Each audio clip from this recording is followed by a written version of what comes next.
Hello everyone and welcome back to Water Moon Cards. This is Luna and I'm excited to finally get a chance to make the video I've been wanting to make for quite a while, and that's a video about tarot decks and representation specifically for Pride. So happy Pride Month, first of all. This video and a longer blog post that are going to accompany it, which you'll find in the description below, are a long overdue VR to the Decks for Pride tag that was started by Tom Benjamin a couple years ago, about 3 years ago actually. And at the time that came out, there were a bunch of responses from a variety of people, and I myself made a video on my old channel.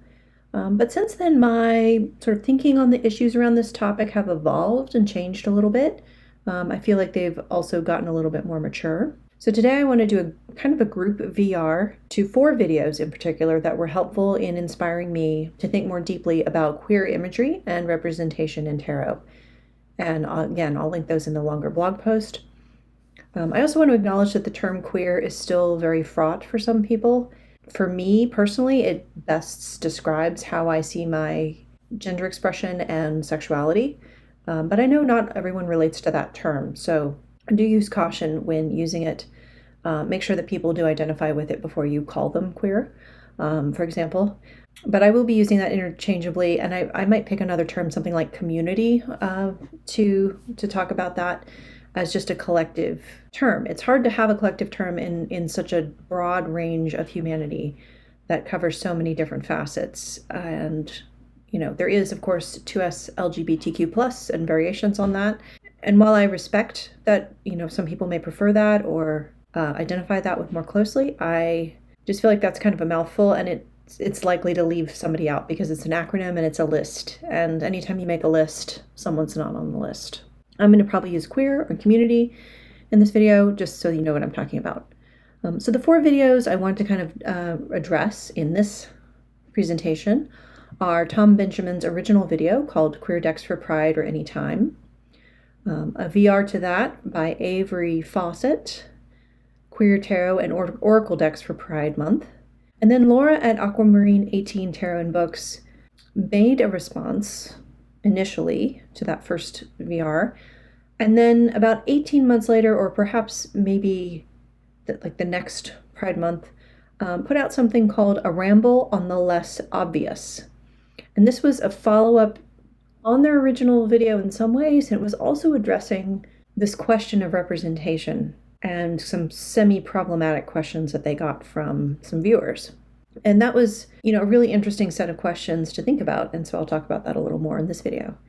And then finally, May the Gray put out a Decks for Pride response to Tom Benjamin around the same time that the original tag was going around, but I was not aware of May's channel until maybe 6 months ago or so, or 8 months ago. So I just found it late last year, and I've rewatched it a couple of times. I've really found that one very touching. And in all of these 4 videos, people discussing this topic are really looking at the question of what is queer representation anyway? You know, what counts, or what does it look like? You know, what's the range of different kinds of representation? Now, one example, and there are several decks on the market like this, the Queer Tarot, the New Choice Tarot, etc., would be something like the Gay Marseille. And this is, you know, very out, very proud, and very explicitly marketed as a representative deck. It's called the Gay Marseille. It says a joyfully queer 79 card deck. And it and the guidebook include very specific language and symbols and representations of people in community. And so you get this kind of representation here. Very specific costuming, very specific color palettes, and so forth. Symbols on clothing or in colors. And this is very important.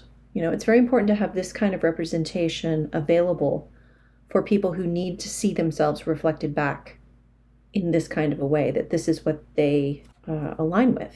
You know, this is their identity and what makes them feel comfortable and seen. And it's not the only kind of queer representation.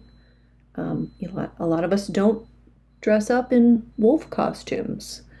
A lot of us don't wear, fishnets and corsets and bondage gear. And that's also okay. So all of this is valid, all of this is true, and all of this is important to have access to. And it's not the only flavor of representation.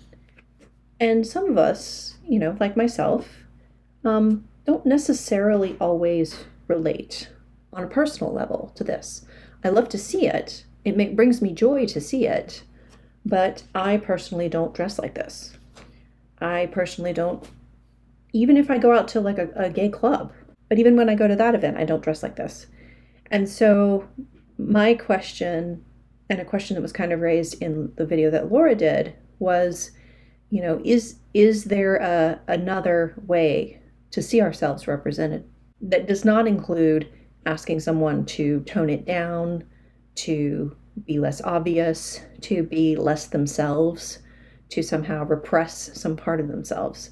And I think the answer to that is yes, as long as you're not coming at it from that angle.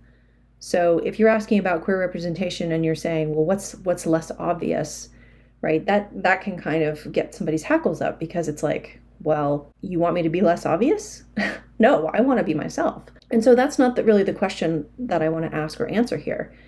But there is, more than one way to represent being gay, being queer, being trans, whatever flavor, gender identity, gender expression, and or sexuality, which are all different things, am I trying to express? Makes me feel comfortable, makes me feel like myself, right? Because that's really what we're trying to get at with the entire discussion of any kind of representation. Any kind of cultural representation, any kind of ancestral representation, is we just want to be comfortable. We want to be our true selves. And so having access to this, again, is incredibly important. And queer people are also not a monolith. And we're not all going to be represented by this kind of imagery.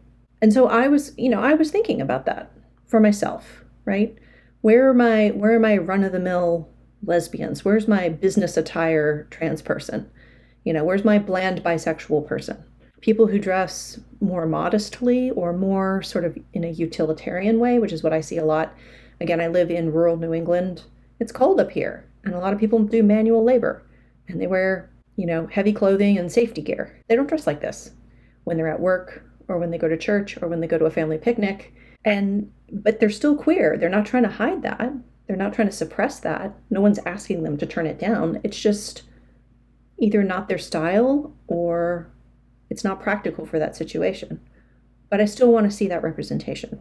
So that's really what I'm kind of trying to address in this video, and the reason I wanted to make a video, because I do look for queer representation in my tarot decks and in art generally, in the clothing that I design for myself, in the clothes that I pick out from the store.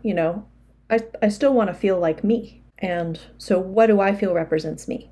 So I want to look at some of those decks. So this Gay Marseille, again, doesn't quite do it for me, but another deck by the same artist, Charlie Claire Burgess, does. And so I'll show that one next. And that's the Fifth Spirit Tarot.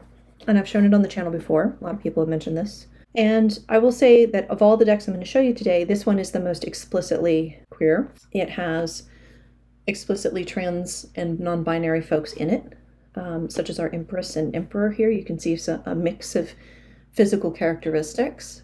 It also has just a lot of other kinds of representation. You have a missing limb here. There's more than one figure with that. And then just a lot of a non-binary representation. Charlie themselves identifies as trans non-binary and has drawn that out. And I just feel like they've done a really great job at representing people clearly in a way that is not gendered. But everyone here is wearing sort of everyday clothing, right? Nothing is particularly oriented towards, I guess you could say, flamboyance. But again, I don't feel like any of these characters are holding back from who they really are. They're just expressing it in a more mundane way. And personally, I find this more relatable. I'm more likely to wear that or that, than I am some of the outfits that we saw in the previous deck. identify with this person quite a bit. They look like a professor to me, and I work at a school. So same with the magician. So this deck is beautiful, and it's very inclusive, and it's very trans. It's very queer. You know, I would read that death card as a gay couple, same-sex couple, and yet it feels like my neighborhood. It feels like the people that I see at the grocery store. It feels like people that I would go see play roller derby. You know, if I go to the movies, they're there with their partner. So in that sense, it's a little bit more relatable to me as a very much late middle-aged, you know, rural living person. And again, I will put information about all of these decks in the show notes, the blog post for this episode, in case you're not familiar with them. I don't think I have too much that's actually not known on TarotTube, but I just kind of wanted to go through my personal collections. And so moving on from the Fifth Spirit, what I want to show you are other decks that I think have strong queer energy, but are not marketed as such. The title does not reflect that. The guidebook, if there even is one, a lot of these don't have guidebooks, doesn't necessarily mention that. It's just a representation of queer people having always existed and being in community with everybody else, and, you know, participating in activities with everybody else. So this next deck is Tarot de Fuego by Ricardo Cavallo, and I have to give you a content alert. There are a lot of eyeballs as well as a lot of blood in this deck, lots of severed body parts. And so I don't know the artist's identity, but to me, the deck has some explicitly queer and trans imagery in it. And it overall gives a sort of punk fantasy body horror kind of vibe, which to me can overlap with queer and trans questions of like, what is my body? And am I comfortable in my body? Or does it kind of horrify me? Would I prefer to change it, you know, to augment it, to cut parts off, to swap them with others? And so you do get a mix of different kinds of characters. Here you get kind of multiple-headed people, or here on this death card you get a human-horse hybrid in the skeleton. So that raises some interesting questions. And then you also get some sort of seemingly trans, potentially, or non-binary folks, like this female body, and the person has facial hair. And, you know, can I exactly say, like, what makes this queer to me? Not really. It's just so weird and out there on its own that, you know, it's got that punk queer energy to it, I think. So again, all of this is up to you, the viewer, the reader, and to me, this is definitely very queer. So I started the video with my Little Mermaid friends, so let's look at some gay mermaids. This is Tarot Sirène by Wandering Oracle. Their name is Georges Couillac, and this is a self-published deck. I know that the artist identifies as queer, and to me the deck reflects a understated pride vibe with bright colors and gay characters. And again, you may read these characters differently. I might read these characters differently depending on the day and the question in the reading. But that's what I like about this, is we just have presence here. You know, we're just living our lives under the sea, having a good time. And, you know, if sexuality is a important part of the question asked, or about, you know, a person in the reading, then maybe that's evident and that comes out in this way. And if not, we're just people, you know, we're all just people. But these people read as queer, specifically gay to me. And I love them. They're beautiful and they're fun. You know, I would love to like party under the sea with these merfolk.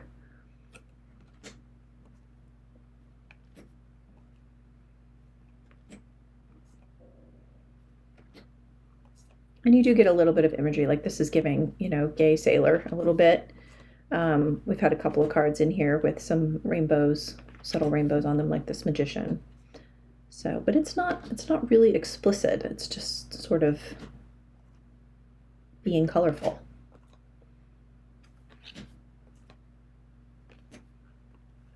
So that again is the Tarot Sirène. Currently not in print, but Wandering Oracle does reprint their decks occasionally, so keep your eye out for that. Next up we have the Estrella Tarot, and just like the artist from the Tarot Sirène, Ashla Estrella, the creator of this deck, identifies as a member of the community, self-identifies in that way. And while I wouldn't necessarily call this deck as boldly queer representational, it just does have a variety of bright colors. And there's two cards in particular that depict sort of queer icons. So this is Marsha P. Johnson, the person who was a trans activist in the 1970s, and she was really the leader of the Stonewall riots that kicked off Pride as a thing. And then we have Freddie Mercury of the band Queen, a famous, you know, gay or bisexual icon. And then we have other characters who, you know, are really based on celebrities, and I don't know all of the celebrities' orientations or identities, so I'm not going to guess or impose any kind of ideas upon them. But, you know, with the bright colors and everything, I think the whole deck kind of reads as queer to some extent. And even these pips, you know, again, because of the bright colors and the inclusion of non-conventional kind of flora and fauna and objects, this deck does read as, you know, celebratory and, you know, fitting with Pride to me. So the next deck is maybe a little bit more evidently queer. It also needs to come with a content alert, again with eyeballs. If you're not a fan, skip ahead. And this one also has a lot of moths and a lot of snakes in it. And I know people really sometimes are averse to snake imagery, so just letting you know. And one thing that Aimee, the Gray, pointed out in her video, or a question that she asked, is, isn't all art created by queer people inherently queer? And I think that's a great question. And I would kind of say yes, because I don't think you can really separate the art from the artist. You know, I think their views and their identity is going to somehow show up. And I think I really see that here in the Blood Moon Tarot, which is by an artist called Sam Gay. They identify as non-binary, I believe. And I see these characters in the Blood Moon Tarot as very, very non-binary or you know, quite trans. Many of them are, and they're so beautiful. I love that. I don't know what these folks, you know, identities are necessarily. I can say they look, you know, they look like they're members of the community generally. I can say that they remind me of queer people that I know, but you know, what is their sexuality? What is their relationship status? I don't know. And that's okay, because in one reading, it might point in one direction, and in another reading, it might not be really relevant to the question, and in another reading, it might point in a different direction. And so I think that's what's great about some of these decks that aren't so explicit, that are more implicit in terms of their representation, is that they can be read in a variety of ways, and they can adapt to the audience in the moment, you know, based on the question, based on the reading, based on the person who's asking the question, and the people in their lives that they're asking about. So it actually has that open kind of neutral flexibility that so many of us talk about when we don't want our decks to be too specific. So I don't want my deck to be too specifically straight, but maybe I also don't want it to be too specifically gay sometimes. I want it to be kind of this open-ended sort of imagery that I can really relate to. So that is the Blood Moon Tarot by Sam Gay, and I really love it. I think it's absolutely beautiful, and I do feel included in, again, I would love to have, have a jam session with this person, or take a cooking class or learn to work with bees like this person, or whatever it is. I'd love to hang out with this group of people. All right, so I think we can move on to something a little bit safer, and that is the Yarn Tarot. And again, this is a deck that is not marketed as, for the queer community. I have no idea what the artist, her name is Katie Ponder. No idea what her identity is. I did look her up, but she does not explicitly say anything about that on her website. I believe this was probably a commission. And yet, this reads very gay to me. Not least because there are many male figures, and they're all doing, a lot of them doing this kind of eccentric body poses, first of all, but they're all doing fiber crafts. And I will tell you, I know of, or personally know, about 30 men in the fiber arts community, be they, designers of clothing or patterns, or people who make yarn, or people who are just sort of famous for their knitting or weaving prowess or whatever. They teach classes, that kind of thing. I only know one straight person among all 30. And then, I also know a lot of women, female identifying, and non-binary folks who are into fiber arts as well. So it's a hobby that's very queer. And I think this deck really represents that so well.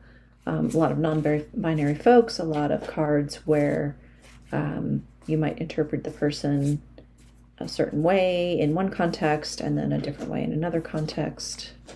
And I like, again, how inclusive it is. So you've got people of different ages, different gender expressions, and different backgrounds and so forth. The next deck is a classic one from the 80s, and I haven't seen it on anyone else's list, anyone who's done a VR over the years to Tom Benjamin's original video, so I don't know how much people will resonate with this, but it certainly reads as queer or gay to me, and that is the Cosmic Tarot.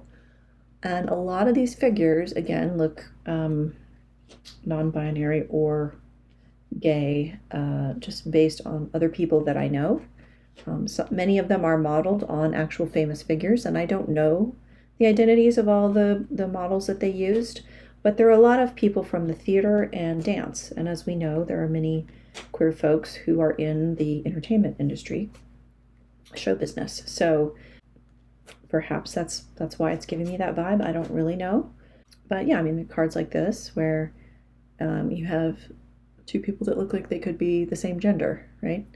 So and again, it's the body postures, it's the facial expressions. It's on a lot of the male figures, they look like they're wearing makeup. And again, that could be stage makeup, movie makeup, but they look like they're sort of in drag. This emperor especially is one. So to me, this may not be intentionally a queer deck, but it certainly has that energy when I read with it. And I like that about it. It's also got a, kind of a power. It's got like a strong, powerful vibe, almost an aggressive or energetic vibe on a lot of the cards. Again, and I think that's down to like this movement kind of thing that you see on a lot of the cards.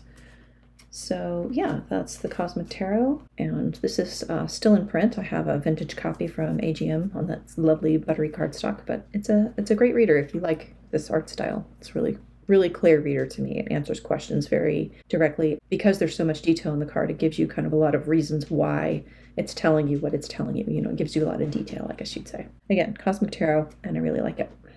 All right, two more. One is a fairly recent addition to my collection. This is the Modern Goth Tarot by Natalie Foss, published by Skittledog Press. And I found out about this deck from somebody, and then I also watched Tom Benjamin's channel when he did a walkthrough of it.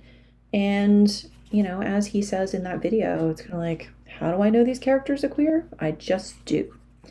But for me, the connection is that when I was in high school, we didn't have very many gay or queer kids that were out. It was not safe really to do that in the southern United States in the 90s, but there were a couple that were, trying. There were like a handful of people that were trying to kind of figure out who they were, how they felt comfortable, and there was definitely a lot of overlap between that group of queer kids and the goth kids. And so that's what this deck is to me. It's just a whole pack of queer goth people. And I love it because it reminds me of that time of my life and, you know, all the joy and the struggle of trying to figure out, like, who am I in the world, and how do I see myself, and how do I feel comfortable in my body, and, you know, how do I want to style my hair, and what kind of clothes do I want to wear, and how do I want to present myself. So yeah, and I just really identify strongly with these people. And again, it's got representation on a lot of different levels: age, and, you know, ethnic background, and gender presentation, and body type, and all of that. And I think it's absolutely gorgeous. I love the color palette. Again, it's kind of jewel tones, so colorful, but not rainbows, right? Not neon colors. So it's just a different way to represent that same quality of queerness. So again, that's the Modern Goth Tarot by Natalie Foss. Again, I don't know the artist's orientation or identity, and that's fine. So I don't know if this is intentionally queer or not, but it's certainly, a lot of the cards, you know, certainly seem that way to me. All right, and the last one is one that I've liked for quite a while. I got very excited about it when it came out. And then I started to take a closer look at it, and I realized, oh, we're here. We're in here. So, and that's the Tarot of the Great Outdoors. This is by Julie Gordon. Again, do not know their orientation or their identity, but there are many, many scenes here with two people that seem to be similarly gendered, and just people that are, I don't know, again, poses, clothing. You know, you've got rainbow horizontal, you've got rainbow on the t-shirt, asymmetrical haircuts. You know, can I say that everybody with a rainbow shirt is gay? You know, probably not. Is everybody with an asymmetrical haircut queer? You know, probably not. But you see the signs, and your DAR goes off, and you know what you're looking at. And what I love is that there's so many scenes here. This deck is all just doing stuff outside, all different kinds of activities. And it just represents kind of queer people in everyday life thing that I was talking about at the top of the video. You know, this is not going to the nightclub. It's not going to the gay bar. Not that that's not everyday life. You know, it may be for some people, but this is just enjoying recreation, you know, and everybody gets to participate. And there's definitely some people in here that present more straight to me as well. And I like that they're all included. And it's not just a single card that's like, oh, that's the queer character, you know, in your straight pantheon or something like that.